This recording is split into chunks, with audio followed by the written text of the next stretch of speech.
गांधी भी उतरे हुए हैं, उनके साथ तमाम जो नेता है वो उतरे हुए हैं। इसके साथ ही आपको बता दें पूरे बिहार में चक्का जाम है, जगह जगह पर आगजनी किया गया है, रेल को रोक दिया गया है। लेकिन दरियापुर के भी स्थिति देखेंगे तो ये ऐसे 73 है, पटना सिवान मुख्य पथ है और पूरी तरह से इसको भी अवरुद्ध कर दिया गया है। तमाम जो लोग हैं वो हमारे साथ है, लगातार बात करने की कोशिश कर रहे हैं। क्या मांगे हैं, किन मांगों को लेकर आप लोग करें? हम लोग आज जो 9 तारीख को बिहार के चक्का जाम जो किए हैं, ये हमारी वर्तमान सरकार के गलत नीतियों को विरोध करने के लिए, क्योंकि जो हमारे समाज के बाहर रह रहे हैं, कमाने गए हैं, उनके षड्यंत्र के साथ उनके नाम काटने के लिए, क्योंकि वर्तमान सरकार वो ऑलरेडी जान रही किस बूथ पे कितने उसकी वोटर है और पिछली बार कितने उसको मिली थी, उसके षड्यंत्र के हिसाब से उसके नाम को काटने का काम करेगी। इस काम को हम लोग वर्तमान सरकार के मंसूबे को पूरे कभी नहीं होने देंगे। और लगातार क्या चुनाव में इसका फायदा मिलेगा, क्या इसका असर मिलेगा? हम लोग भारतीय कम्युनिस्ट पार्टी के लीडर हैं और चुनाव में इसका कितना है, इसका नुकसान और फायदा होने वाला, यही तो समझने वाली बात है आम जनता को कि हमारे जो वर्तमान सरकार है वो समझ चुके हैं कि हमारी हार है। पिछले बार किस बूथ पर कितना वोट मिला था, उसके हिसाब से उस आंकड़े को अपने हिसाब से कम करेगी, कोई जान भी नहीं पाएगा। लेकिन आम जनता तो नहीं समझ पाएगी, लेकिन हम लोग तो समझते हैं। रात दिन जो गलत नीतियां ला करके जो आम जनता को परेशान लगातार किया जा रहा है, आपके हर एक चीज पे दाम बढ़ा देना, खाने पीने से लेकर के हर चीज पर आप जीएसटी लगा रहे हैं, किस तरह से ये नीति आपकी फेल है। तो आप जान रहे हैं कि हम इस पर हार रहे हैं 2025 का चुनाव, इसलिए ये गलत नीति से वोट से वंचित करके आप जीतने का प्रयास कीजिएगा। हर बार वही काम किया है, इस बार आपका ये काम नहीं चलेगा, ये नीति नहीं चलेगी। लेकिन इतना ही हम इस प्रदर्शन की वजह से, चक्का जाम की वजह से आम जनता तो सबसे ज्यादा प्रभावित हुई है, परेशान हुई है, घरों में कैद हो गई है, कामकाज उनका ठप हो गया है। तो आपको नहीं लगता है कि ऐसे में आम जनता की नाराजगी का सामना भी यहाँ पर करना पड़ सकता है? क्योंकि बात जरूर यहाँ पर आम जनता की आवाज उठाने की जा रही है, लेकिन वही आम जनता परेशान भी हो रही है।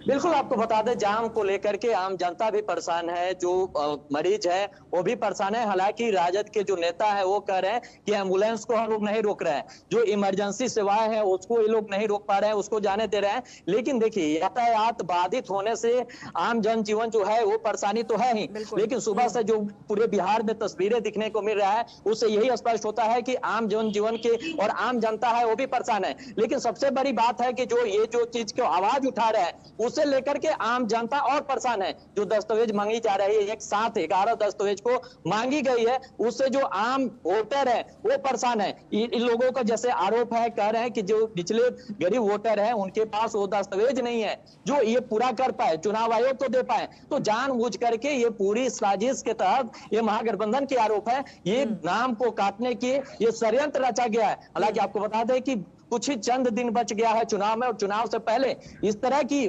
पूर्ण निरीक्षण कराना, कहीं ना कहीं जो निचले वोटर हैं उनके नाम काटने की ये साजिश रची गई है। लेकिन तेजस्वी और राहुल गांधी एक साथ यहाँ पर नजर आए। चंदन, ये भी समझने की, जानने की इन लोगों से कोशिश कीजिए, क्या आम जनता का समर्थन तेजस्वी और राहुल गांधी को मिल पाएगा?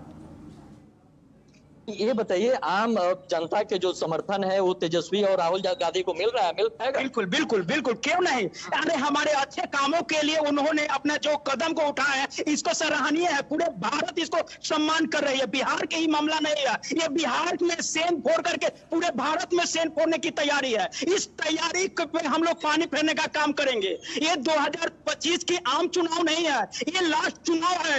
वो भाजपा की वो डर चुकी है, वो अपने मंसूबे से हार चुकी है, क्योंकि हम आज तक 15 लाख हुआ या नोटबंदी हुआ, उन सभी चीज में वो हार मान चुकी है। या किसानों की मामला पे हो, दिल्ली में किसानों को लाखों को कुचलवा दिए, मरवा दिए, आप में अति करवा दिए, उस सभी उनका मुंसीबा फेल है। तो अब चाह रही है कि ये वोट काट करके 2025 में गद्दी पर बैठे और आम जनता की ताकत को हम कमजोर करें। क्या कह रहे हैं कि एनडीए की साजिश है ये? बिल्कुल बिल्कुल एनडीए की साजिश है, बिल्कुल से एनडीए की साजिश है। आयोग तो स्वतंत्र रहता है, आप आरोप लगा रहे हैं चुनाव आयोग पे। अरे हम लोग के पास आया है कुछ ऐसे तत्काल महीनों दिन के पहले कि जो आदमी जिंदा है उसके पिताजी, उसके बेटा, उसके साथ में उसका नाम डिलीट कर दिया गया है वोटर लिस्ट से। और जब हम बीएलओ से बात किए तो बोले कि नहीं नहीं जुड़ जाएगा। क्या आप जोड़ दीजिएगा, बाद में जोड़ करके क्या होगा, जब चुनाव खत्म हो जाएगा बाद में फिर जोड़ दीजिएगा, उससे हमको क्या फायदा मिलेगा जब हम चुनाव हारिए जाएंगे? तो